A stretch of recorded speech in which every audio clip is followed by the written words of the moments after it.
할렐루야. 네. 오늘 설교 제목은 1885년 부활절 아침에라고 하는 제목을 갖고 은혜를 나누려고 합니다. 지난 한 주간 우리 고난 주간을 보내면서 특별히 예수님의 십자가의 그 의미들을 깊이 있게 묵상하고 기도하면서 보내었습니다. 그 십자가가 뭐냐? 하나님의 기적이다, 기적. 우리 인생에 이보다 더 큰 기적은 없다. 십자가는 최대의 사건이거든요. 단순히 예수님이 죽은 것이 아니라 그 죽음을 통하여 이루어진 사건이 기적이 되었다라고 하는 겁니다. 여러분, 기적이라고 하는 단어는 미라클이라고 하는데 영어로 그 의미가 뭐냐면 인간의 방법과 능력으로 할 수 없는 것이 이루어진 상태를 기적이라고 합니다. 왜 십자가가 기적입니까? 십자가 자체는 우리가 이미 믿고 아는 대로 여러분의 죄가 깨끗하게 십자가를 통하여 사함을 받은 사건인 것입니다. 죄 사함의 역사가 십자가를 통하여 이루어진 거죠. 여러분의 죄를 다른 방법으로는 해결할 길이 없는, 여러분이 어떻게 지옥에 가는 그 죄가를 해결할 수 있단 말입니까? 본성 자체가 죄인인데 불가능한 일입니다. 인간의 힘으로 해결할 수 없는 죄 문제를 십자가를 통하여 예수님이 해결해 주신 기적인 겁니다. 그래서 십자가에는 인간의 노력이나 인간의 방법이나 인간의 수고 0.1도 들어가지 않았고 다 하나님이 하신 일입니다. 그저 우리는 그 십자가 죄 사함을 믿는 믿음으로 받아들일 때에 구원을 얻게 되는 기적이 일어납니다. 그래서 예수님의 죽음은 그저 간단하게 세속주의 그리고 자유주의 신학자들이 십자가의 죽음을 아주 약화시키기 위해 다양한 방법으로 그 죽음을 논하기도 합니다. 기절했다든가 그런 식으로. 그런데 전혀 그렇지 않습니다. 예수님은 실제로 십자가에서 완벽하게 죽으신 것입니다. 이제 죽었던 그 예수님이 무덤에 장사를 지내게 되었습니다. 금요일 날 십자가에 못 박히셨고 금요일 하루가 지나고 토요일이 지나 3일째 되는 날이었어요. 그날이 바로 주일이고 일요일이지요. 일요일 날 새벽에 예수님을 따랐던 여러 여인들이 함께 의논을 해서 우리가 예수님의 무덤에 가서 향유를 부차 유대인의 그 장례 관습에 죽은 사람을 이 무덤에다가 안장을 하고, 우리나라의 무덤하고는 완전 다릅니다. 굴을 파고 시체를 넣어두고 이제 굴 입구의 문을 닫는 것이지요. 그리고 난 다음에 며칠이 지난 다음에 다시 무덤으로 가서 마지막으로 향유를 그 무덤의 시체에 뿌림으로 정말 고인에 대한 그들의 모든 예를 끝나는 겁니다. 그 의식을 하려고 여인들이 이 주일 새벽에 일어나서 향유를 가지고 예수님의 시체에 가는 겁니다. 오늘 우리가 읽었던 말씀 1절에서 3절에 보면 잘 나와 있죠. 한번 읽어볼까요? 안식 후 첫날 새벽에 여자들이 그 준비한 향품을 가지고 무덤에 가서 돌이 무당에서 굴려 내려진 것을 보고 돌아가서 주 예수의 시체를 보이지 아니하더라. 네, 들어가서 보니까 예수의 시체가 보이지 않는 것입니다. 그래서 이 여인들이 깜짝 놀라게 되는 거죠. 아니, 예수님의 시체가 있어야 향유를 부어 드릴 건데 무덤의 문은 열리고 시체는 사라졌으니 얼마나 충격을 받고 놀랐겠습니까? 놀라서 어쩔 줄 몰라 하는 그들에게 바로 두 사람이 나타났는데 그 둘은 천사였던 거예요. 그래서 그 뒤에 말씀에 5절과 6절에 보면 천사들이 여인들에게 이렇게 말합니다.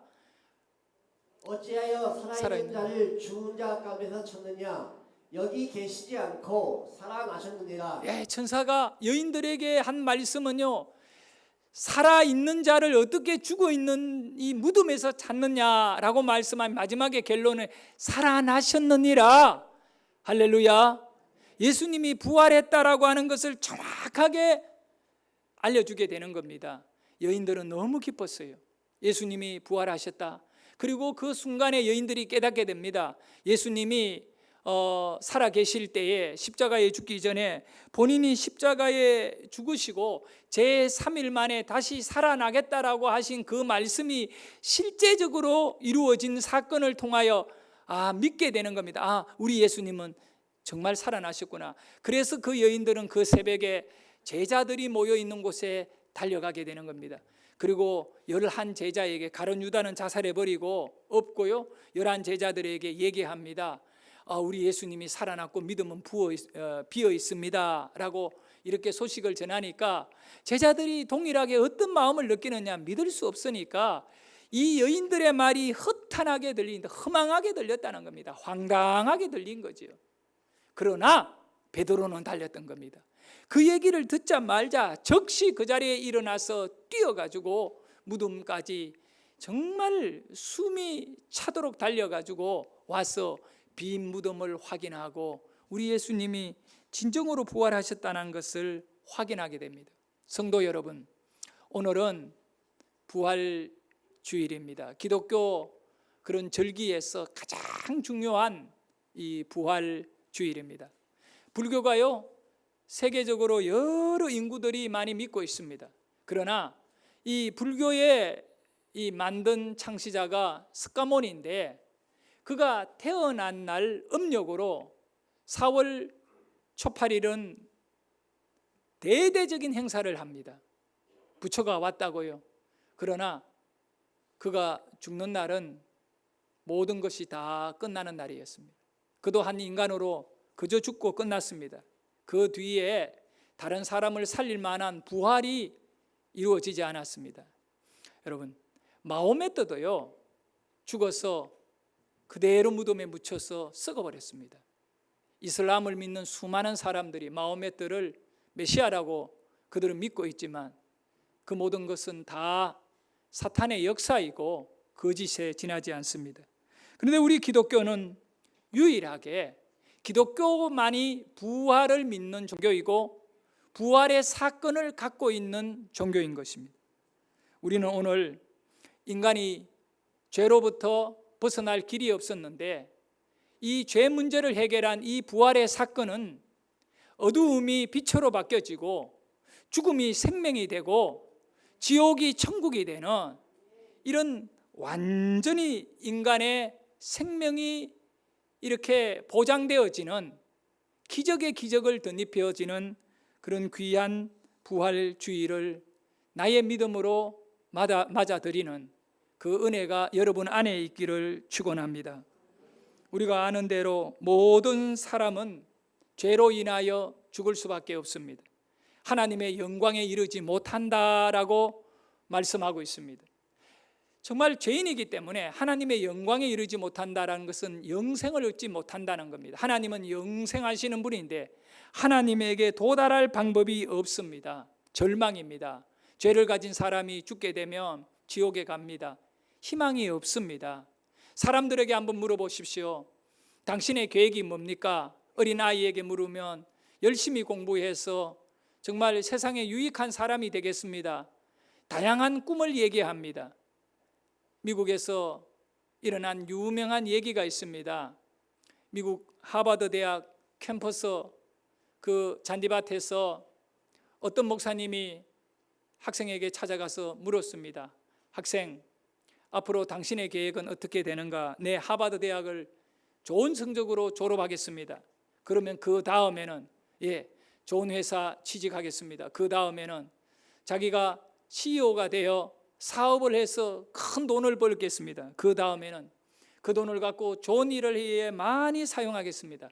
그 다음에는 행복한 가정을 꾸리고 그렇게 하겠습니다. 그 다음에는 어떻게 되는가? 늙게 되겠지요. 그 다음에는 죽게 되겠지요. 그 다음에는 모르겠습니다. 세상에서 가장 똑똑하고 화려한 인생도요, 결국은 죽음 뒤에 그는 보장되지 않는 인생을 반드시 맞이해야 하는 겁니다. 그런데 기독교인에게 물어봅니다. 당신은 죽어서 어떻게 됩니까? 천국 갑니다. 왜 이런 고백이 가능한가요? 바로 부활 믿음이 있기 때문에 그렇습니다. 그래서 베드로전서 1장 3절과 4절에 보면 읽어봅니다. 우리 주 예수 그리스도의 아버지 하나님을 찬송하리로다. 그의 많으신 긍휼대로 예수 그리스도를 죽은 자 가운데서 부활하게 하심으로 말미암아 우리를 거듭나게 하사 산 소망이 있게 하시며 썩지 않고 더럽지 않고 쇠하지 아니하는 유업을 있게 하시나니 곧 너희의 일을 위하여 하늘에 간직하신 것이라. 아멘. 바로 하나님을 찬양하겠노라고. 우리가 하나님을 찬양하고 그분에게 영광을 올려드리는 가장 큰 이유는 그리스도를 죽은 자 가운데에서 부활하게 하셨다는 겁니다. 우리가 하나님을 믿고 하나님을 높이며 그분에게 예배하는 이유는 바로 그 하나님께서 부활을 그리스도로 인하여 허락해 주시고 그리고 그 부활의 결과로 인하여 우리를 거듭나게 했다는 겁니다. 거듭나게 했다는 이 말은 지옥에 가야 될 우리를 천국 가게 하셨고 또 어둠 가운데에서 희망 없이 살아야 될 저와 여러분을 정말 희망을 갖고 밝은 빛으로 소망적으로 살게 하셨다는 겁니다. 여러분, 부활이라고 하는 것은 한마디로 말하면 희망입니다. 인간들에게 희망입니다. 여러분에게 절대의 희망이 바로 부활인 겁니다. 부활을 내다버리고 부활 없는 인생을 살아간다면 그에게는 절대로 희망은 존재하지 않습니다. 예수를 믿더라도 어떤 믿음이 되어야 되느냐? 구원을 얻는 믿음이 있는가 하면 열심히 예수는 믿지만 구원을 얻지 못하는 껍데기 믿음, 능력이 없는 믿음, 생명이 없는 믿음을 가진 사람들이 얼마나 많은지 모릅니다. 바로 차이는 딱 하나입니다. 그냥 껍데기만 갖고 있는 것이냐, 속이 있고 생명이 있느냐, 여기에 바로 부활이 언급되어집니다. 당신은 부활을 믿느냐? 예수님의 부활을 생명같이 믿으면 정말 여러분들도 생명을 얻게 되는 것이지요. 그래서 바로 4절에 보면 뭐라고 말씀합니까? 산 소망이 있게 하며, 3절 뒤쪽에 산 소망이 있게 하며 라고 말합니다. 여러분에게 소망을 주신 사건이 예수의 부활이고 그 부활로 인하여 우리는 오늘 또 희망을 가지고 영광스러운 하루하루를 살게 되는 줄 믿으시기를 바랍니다. 기독교 신앙의 가장 중요한 것은 핵심이 뭐냐라고 했을 때 병든 자를 치료해 주는 그런 치유의 기적이라든가 아니면 부자가 되게 하고 출세하게 하고 삶에 뭔가 큰 도움을 받아 그런 성공적인 인생을 사는 것을 가지고 내가 예수 믿었더니 이런 인생이 되었다라고 자랑할 수 있습니다. 그것이 그에게는 큰 믿음이 될 수 있어요. 그러나 성도 여러분, 그거는 하나의 어떤 작은 열매에 지나지 않아요. 진짜 생명이요 은혜는 뭐냐 하면 기독교 신앙의 믿음의 핵심은 부활이 내 안에 믿겨지는 것이에요. 내가 부활을 그대로 믿겨지는 그 믿음. 그래서 기독교 신앙의 핵심은 당신은 부활이 진실되게 믿겨지느냐 그렇지 않느냐 여기에 차이거든요. 초대교회 처음 교회가 세워졌을 때 예수님의 제자들이 복음을 전했잖아요. 성령 받아서 오순절 성령의 능력 은혜 안에. 그런데 그때에 한 250년 가까이 넘도록 이 기독교는 예수님을 전한다라고 하는 것은 부활을 전하는 걸 말해요. 예수님이 부활하셨다라고 전하는 이 복음을 전하는 사람을 다 잡아가 죽였던 거예요. 그런데도 예수 믿는 사람이 계속 늘어나는 겁니다. 로마의 황제 10명이 250년 동안 바뀌어지면서 그거를 가리켜 10대 황제의 박해라고 하는 별명이 붙여지는 거죠. 이런 네로 황제 같은 사람은 얼마나 잔인하게 기독교인들을 잡아 죽였는지 몰라요. 박해하고요. 그런데 그 중에 이 원행극장에다가 수천 명의 사람들을 모아놓고 그 마당에 사자를 풀어놓고요. 기독교인들을 거기에다 던져놓으면 살려고 이리저리 쫓아다니면 사자들이 달려와서 목덜미를 물어 또 허벅지를 물어, 또 가슴을 물어가지고 그냥 집어뜯고 던져버리고 또 다른 사람에게 달라들고 막 피투성이가 되어버리는 겁니다. 그런 잔인한 죽음 직전에 물어봅니다. 지금이라도 당신은 예수 안 믿겠다면 그냥 풀어줄게. 그런데 거기에 던져진 모든 분들이 다 나는 예수 믿습니다. 왜 그럴까요? 아니 죽는데 불 속에다가 그대로 화형으로 태우는데, 심지어 죽이는 방법이 뭐 수십 가지가 있는데 그 중에 하나가요, 이 식용유를 끓이고 그 펄펄 끓는 기름 속에다가 기독교인을 던져 넣어서 그냥 튀겨버리는데, 그런데 자식을 던져 넣고 부모를 던져 넣고 본인을 던져 넣을 때도 그들은 바로 죽기 1초 전에 물어봐요. 또 지금이라도 예수 안 믿겠다면 살려줄게. 그런데도 아니요, 나는 예수 믿어요. 그러고는 끓는 가마 속에 던져지는 겁니다. 왜 그랬을까요? 이 능력은 어디에서 온 능력입니까? 믿음의 능력인데 어떤 믿음이냐? 바로 예수님 부활하셨다. 그 부활은 나의 부활이다. 부활을 그대로 믿는 믿음이었다는 거예요. 이 부활의 믿음이 바로 순교 자리까지도 그대로 받아들일 수 있는, 끝까지 포기할 수 없는 믿음이 된 겁니다. 주기철 목사님은 감옥 속에 잡혀 일본에 의해서 정말 교회 목회를 하는 이 목회자를 잡아 넣어놓고는 예수만 안 믿으면 너 살려줄게, 그렇게 유혹합니다. 결국 어머니가 늙어서 아주 병들어 누워 있습니다. 언제 죽을지 모릅니다. 근데 마지막 임종을 보러 내보내줄게, 예수 안 믿으면 내보내줄게. 결국은 거절함으로 그 사랑하는 어머니는 아들의 얼굴을 본지 못한 채로 임종하게 된다고요. 저희가 자라났던 시골 교회 6.25 전쟁 때 엄주성 강도사님이 결혼한 지 얼마 되지 않는 아주 젊은 20대의 목회자였어요. 이제 딸이 태어나가지고 100일이 채 되지 않은 어린 딸 하나를 둔 이 강도사님이 새벽 예배를 드리기 위해 교회에 나가서, 성도들은 다 피난 가고 조그마한 교회 안에 혼자 엎드려 하나님께 새벽 기도를 하고 있을 그때에 이민군들이 쳐들어와서 이 강도사님을 잡아가지고 끌고 간 것입니다. 우리 교회에 성도님이 계시는 춘산 쪽으로 끌고 갔습니다. 그 춘산 쪽에 가서 거기에서 골짜기에서 이민군들이 이 강도사님에게 이 칼이 달린 총을 갖고 대나무를 가지고 이 대나무를 칼날같이 삐죽하게 만들어 가지고 위협합니다. 예수 안 믿으면 살려줄게.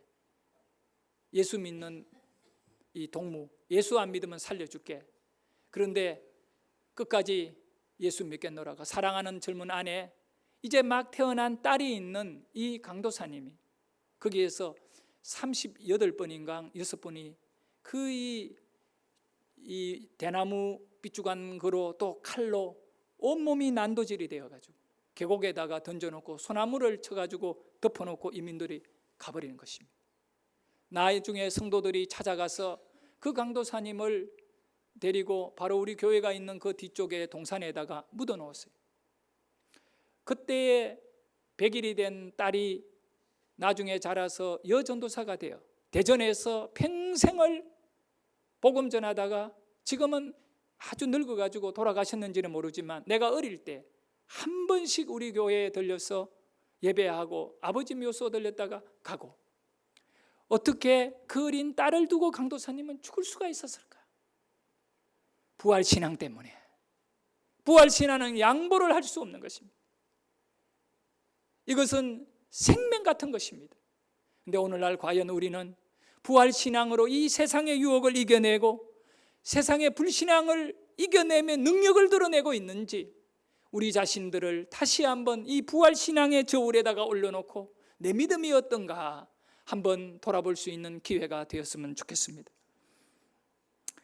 1882년 5월 22일은 우리 이 한반도에 너무너무나 중요한 일이 일어난 날이에요. 그날이 뭐냐 하면 조미 수호 통상 조약이 맺혀졌습니다. 다시 말씀드리면 조선과 미국이 통상 서로 무역하고 서로 교류하기로 약속을 한 것이지요. 그 전까지는 이 조선이요, 외국하고는 문호를 열지 않았어요. 그리고 선교사들이 들어오면 잡아가지고 다 죽였다고요. 그런 이 조선 땅에 변화가 일어났습니다.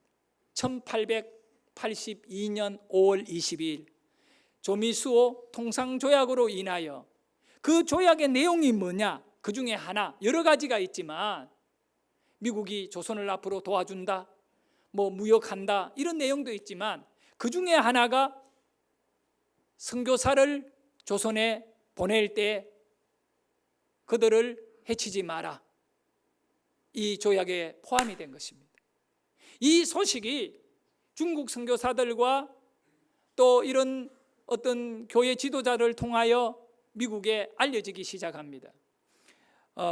언더우드라고 하는 신학생이 신학교 안에서 선교사 후보생으로, 그는 인도에 선교를 가기 위하여 꿈을 키우고 있었습니다. 신학교 안에 기도 모임에 갔다가 조선이 문호가 개방되었다라고 하는 소식을 듣게 됩니다. 중국에도 엄청나게 많은 선교사들이 들어가 있고, 심지어 조선의 이웃나라인 일본에도 많은 선교사가 파송되어 있고, 인도 같은 경우에는 헤아릴 수 없을 정도로 수백 명의 선교사가 파송되어 있었습니다. 그런데 조선은 단 한 명의 외국 선교사도 들어오지 못하는 그때에 신학생들 가운데에 중국 선교사가 방문해서 중국 선교를 보고하다가 그 옆에 조선이라고 하는 나라가 있는데 그 나라에는 아직 한 명의 선교사도 들어가지 않았다라고 하는 소개를 하게 되는 겁니다. 그러나 이제 조미 수호 그 통상 조약을 통하여 선교사를 갈 수 있게 되었습니다. 지나가는 말로 한마디 던졌는데 인도 선교사로 헌신한 언더우드의 가슴 속에 조선에 누군가가 들어가 선교했으면 참 좋겠다라고 하는 생각을 가지게 되고, 그때부터 조선을 위해 기도하기 시작합니다. 그리고 언더우드가 편지를 장로교 선교본부에다가 보내게 됩니다. 조선에 들어갈 선교사가 누구입니까? 그를 위해 기도하기로 하고 물어보게 됩니다. 답변이 왔습니다. 조선은 아직 선교할 국가가 아닙니다. 불안합니다. 안전을 보장할 수 없는 나라이고 조선은 아직 선교 적색 국가입니다. 그러니까 선교사를 보낼 수 없는 북한 같은 나라로 본 거지, 당시에 미국에서.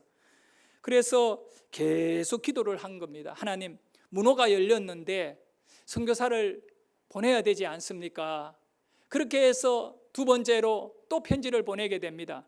만약에 조선에 갈 선교사가 없어서 보내지 못한다면 내가 원래 인도 선교사로 가려고 헌신하고 신학교를 왔는데 저가 조선의 선교사로 가겠으니 나를 조선의 선교사로 파송해 주세요라고 하는 요청을 선교본부에다가 하니까, 선교본부에서 돌아온 편지 내용은 조선은 아직 선교국가가 아닙니다.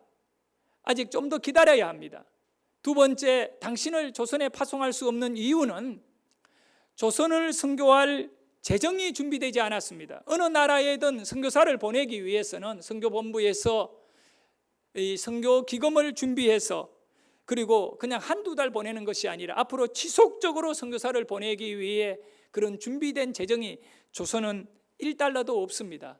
그래서 죄송합니다, 당신을 조선 선교사로 보낼 수 없습니다 라고 거절 편지를 받게 됩니다. 그래서 언더우드는 개인적으로 큰 교회에다가 편지를 보내면서 조선 선교 기금을 당신이 대면 내가 가겠어요 라고 했을 때 교회들이요, 아주 위험한 아직 선교 적색 국가인 조선에다가 흔쾌히 가라고 돈을 대겠다는 교회가 나오지 않았어요. 결국은 그렇게 오랜 동안 언더우드는 기다렸지만 어느 한 교회도 자기를 파송해 주겠다라고 하는 교회를 찾지 못하고, 그래서 자기 자신이 기도를 하면서 있는데 신학교를 졸업한 이후에 뉴욕에 있는 교회에서 이 청빙서가 온 건데 담임 목사로 와달라고 하는 청빙이 들어온 겁니다. 여러분, 지금으로부터 138년 전의 이 얘기입니다. 138년 전에 뉴욕에 있는 교회의 담임 목사가 된다는 것은 미국의 교회가 얼마나 많아요. 그런데 그 모든 목회자들의 가장 선망의, 그리고 목회자로서는 이 뉴욕에 있는 교회에서 목회한다는 것은 어떻게 보면 엘리트 중에 엘리트이고 최고의 부러움의 대상인데, 하나님께서는 어떻게 해서 이 조선 선교사로 가고 싶어하는 언더우드에게 그 뉴욕에 있는 교회가 청빙선을 보낸 겁니다. 당신을 담임 목사로 우리가 받아들이기로 했으니 와주십시오라고 하는. 근데 사실은요, 언더우드가 엘리트 중에 엘리트이거든요. 최고의 엘리트. 당시의 선교사들이 거의 명문대학을 졸업한 그러한 인물들이 다 선교사로 왔기 때문에 선교가 성공했던 거예요. 뭐 사회에 실패하고 낙오자가 아니라 아직 세상에 어떤 그런 도전도 하지 않은 20대의 젊은 엘리트들이 이 복음의 열정을 갖고 이렇게 조선을 향하여 선교사들이 쏟아져 들어오게 됩니다, 나중에. 그런데 이 언더우드가 그 뉴욕에 있는 교회의 청빙을 받은 이후에 어떤 생각을 하게 되느냐 하면, 내가 그 뉴욕의 큰 교회 담임으로 가서 그곳에서 조선 선교사를 파송해야 되겠다. 교회의 당회를 해가지고 우리가 선교합시다 하고, 그런 생각을 딱 정리하고 본인이 그 뉴욕에 있는 인도 선교를 이제 포기하고 조선의 선교사를 보내기 위해 개인적으로는 그렇게 이 담임으로 가겠다라고 하는 그 수락서, 그거에 사인을 하게 되는 겁니다. 사인을 하고 편지를 이제 가지고 우체통에다가 넣으려고 하는 순간에 기가 막히게 그 지식인이고 엘리트인 언더우드에게 처음으로 하나님의 음성을 듣게 되는 겁니다. 언더우드야, 조선에 갈 사람이 하나도 없다. 조선은 어떻게 되겠니? 딱 두 마디를 듣게 되는 겁니다. 조선에 갈 선교사가 아무도 없다. 조선은 어떻게 되겠니? 그러면서 그 다음 세 번째에 그 하나님의 음성이 언더우드를 그 자리에서 그냥 녹여버리는 겁니다. 너가 가면 안 되겠니? 아니, 준비된 것이 아무것도 없는데 어떻게 갑니까? 보내준 사람도 없고 선교본부에서도 지원도 안 되고, 편지를 넣는 순간에 너가 가면 안 되니? 라고 하는 소리. 우리는 하나님의 음성을 들었다라고 했을 때 광신자가 아닌가, 뭐 환상을 추구하는 사람이 전혀 그렇지 않아요. 언더우드는 지성인이고요, 연세대학교를 설립해가 오늘날 저렇게 귀한 일을 하게 한 거고, 경신고등학교, YMCA 만든 사람이 언더우드 한국에, 그리고 영한 사전을 최초로 우리나라의 영한 사전을 만든 사람이 언더우드예요. 그가 환청을 드린 게 아니에요. 하나님의 음성을 가슴에 듣게 되는 거예요. 너가 가면 안 되니? 그는요, 우체통 안으로 떨어질 것 같은 편지를 다시 끄잡아내 가지고 자기 주머니 안에 넣어서 바로 어디로 찾아가느냐? 장로교 선교 본부로 찾아가는 겁니다. 얼마나 멀어요? 미국이 땅이 넓고. 그런데 거기까지 찾아가서 결단 내리는 겁니다. 나를 조선의 선교사로 보내서 아시아 선교 담당 책임자를 면접해가 만나서 대화를 시작하는 겁니다. 어느 나라 선교사를 가기를 원합니까? 조선입니다. 조선. 그런데 그 책임자가 깜짝 놀라는 겁니다. 왜 그랬는가? 며칠 전에, 얼마 전에 미국에 큰 재벌이 있는데 그 재벌의 재정을 총 책임지는 맥 윌리엄스라고 하는 인물이 있어요. 그분은 이렇게 교회의 평신도 지도자였어요. 근데 이 교회를 평신도 지도자로 섬기다 보니 총회 안에 선교 본부에 또 임원이 된 거예요. 그의 어떤 이사 정도가 된 거죠. 그리고 맥 윌리엄스도 엄청난 재력가예요. 돈이 많은데 어마어마한 천문학적인 돈을 갖고 있는 사람의 재정을 책임지고 운영하는 이 사람이 어느 날 조선이 문호가 열렸다는 얘기를 듣고 선교본부에서 확인한 결과 아무도 선교사를 보내지 않고 있다는 사실을 알게 되는 겁니다. 그래서 자기 사제, 정확하게 지금으로부터 138년 전에 자기 사제 5,000달러를 바로 선교본부에다가 헌금해 버립니다. 그리고 거기에 조건을 답니다. 이 돈은 누구든지 조선 선교사로 갈 사람이면 후원해 주십시오. 근데 여러분 5,000달러, 지금 같으면 한 700만 원. 근데 그 돈은 그 당시에는 얼마나 많았느냐. 두 가정이 한국에 들어와 조선에 들어와서 2년간을 학교도 세우고 병원도 세우고 이런 사역들을 하고도 남을 정도의 큰 돈이었대요. 네?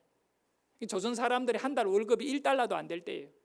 쉽게 말하면 그 엄청난 5,000달러를 조선을 위해 내어놓은 맥 윌리엄, 누구도 요구하지 않는 건데 기도하는 가운데 헌신한 것입니다. 저는 이 조선의 선교를 위해 준비된 인물, 맥 윌리엄 같은 인물, 그가 과연 자신이 헌신한 마중물 그 5,000달러라고 하는 그 돈이 이렇게 조선의 연세대학교를 세우고 경신고등학교를 만들고 어마어마한 이러한 사역을 통하여 대한민국을 정말 기독교의 엄청난 부흥을 일굴 수 있는 초석이 되었다라고 하는 것을 알기나 알았겠습니까? 아닙니다. 그저 헌신이었던 것이에요. 그래서 언더우드는 뛸 듯이 기뻤고 아시아 선교 담당 그 책임자는 당신이 적임자입니다 해가지고 바로 선교사로 승낙을 하게 되고 그가 이제 준비를 해서 배를 타고 일본으로 건너와서 일본에서 조선에 들어갈 준비를 하게 되는 요코하마항에서 다시 감리교 선교사로 파송받은 그 아펜젤러라고 하는 분과 같이 다 젊은 분들이었어요. 1885년 조선이 문호가 열린 지 딱 3년째 되는 해에 4월 5일 아침에 인천 제물포항에 그 언더우드 선교사가 탄 배가 접안을 딱 하게 되는 겁니다. 너무나 놀랍고 기가 막힌 일은 대한민국의 공식적으로 국가가 인정하는 선교사가 발을 내딛는 그날이 바로 138년 전 부활절 아침이었던 거예요. 오늘 이 아침에 이 대한민국 땅에는 복음이 들어왔던 거예요. 어두운 땅 한반도에 빛이 영적으로 비춰졌던 거예요. 언더우드가 처음으로 대한민국 땅을, 조선 땅을 밟으면서 하나님께 올린 기도가 남아있어요. 소개하겠습니다. 주님, 지금은 아무것도 보이지 않습니다. 보이는 것은 고집스럽게 얼룩진 어두움뿐입니다. 어두움과 가난과 인섭에 묵혀있는 조선 사람뿐입니다. 여기 인섭이라고 하는 것은 노름하고 술 먹고 싸움하고 게으르고 이런 조선 사람들의 그 비참한 삶, 그리고 우상이 널려있고, 그러나 주님 순종하겠습니다. 겸손하게 순종할 때에 주님께서 일을 시작하시고 그 하시는 일을 우리들의 영적인 눈으로 볼 수 있는 날이 있을 줄 믿습니다. 지금 보여지는 것은 어두움뿐이고 도저히 조선 사람들이 잘 될 것 같이 보이지 않는 그런 가운데 있지만 그는 말씀을 붙잡은 거예요. 믿음은 바라는 것들의 실상이요 보지 못하는 것들의 증거라. 이러면서 이렇게 합니다. 하신 말씀대로 조선의 밝은 앞날을 볼 수 있게 될 것을 믿습니다. 주님, 오직 제 믿음을 붙잡아 주옵소서. 언더우드는 확신했습니다. 내가 믿음을 버리지 아니하고 내가 부활의 믿음을 갖고 끝까지 이 조선단에 아무리 힘들고 어렵더라도 사역을 하면 반드시 이 땅에는 빛이 비춰질 것입니다. 훗날에 그것을 우리들이 보게 해 주십시오. 네. 언더우드가 본 것은 어두운 조선이지만 믿음을 통하여 밝은 조선을 보게 된 것입니다. 그리고요, 언더우드와 함께 사이좋게 손을 잡고 같이 그 인천 제물포항에 배를 내린 감리교 선교사였던 아펜젤러 선교사, 그는 저기 군산 앞바다에서 순교를 해요. 성경 번역을 위하여 배를 타고 가다가 배가 침몰해가지고 다른 사람 다 살려주고 마지막에 자기가 이렇게 힘이 없어 물에 빠져 죽게 되는데, 이 군산 앞바다, 군산 참. 근데 이 아펜젤러 선교사도 그날 1885년 4월 5일 일기에 남긴 짧은 글이 오늘 우리의 가슴에 큰 도전이 되는 겁니다. 이렇게 기록되어 있습니다. 우리는 부활절에 이곳에 도착했다. 오늘 사망의 빗장을 산산히 깨뜨리시고 부활하신 주께서 이 나라 백성들이 얽매여 있는 굴레를 끊으사 그들에게 하나님의 자녀가 누리는 빛과 자유를 허락해 주시옵소서. 이 아펜젤리의 기도대로 우리는 영적으로 마귀에게 결박된 쇠사슬이 다 끊기고 영적인 큰 자유를 얻게 된 줄 믿습니다. 말씀을 맺습니다. 사도 바울은 고린도 교회에 편지를 보내면서 우리에게 부활이 없다면 우리의 믿음은 다 헛것이라고 말했던 겁니다. 성도 여러분, 오늘 우리는 부활 믿음으로 무장해서 138년 전에 이 땅에 발을 내디뎠던 두 젊은이, 그들은 미국에서 찬란한 꿈을 다 내려놓고 자신을 선교사로 헌신하여 이 조선 땅은 선교사를 잡아 죽이는 땅이라고 하는 오해와 불안 가운데 그들은 그들의 목숨을 정말 아끼지 아니하고 하나님께 내려놓고 선교사로 헌신했던 언더우드 아펜젤러, 그들이 바라봤던 이 조선 땅, 그러나 믿음으로 바라봤기에 이 조선 땅에 비추어지고 훗날에 저와 여러분이 열매로 맺힐 걸 믿고 그들이 소망적인 삶을 살았듯이 부활의 믿음은 오늘 우리들로 하여금 우리의 미래가 아무리 어둡고 암담하다 할지라도 소망으로 살 수 있기를 축원합니다. 기도드립니다.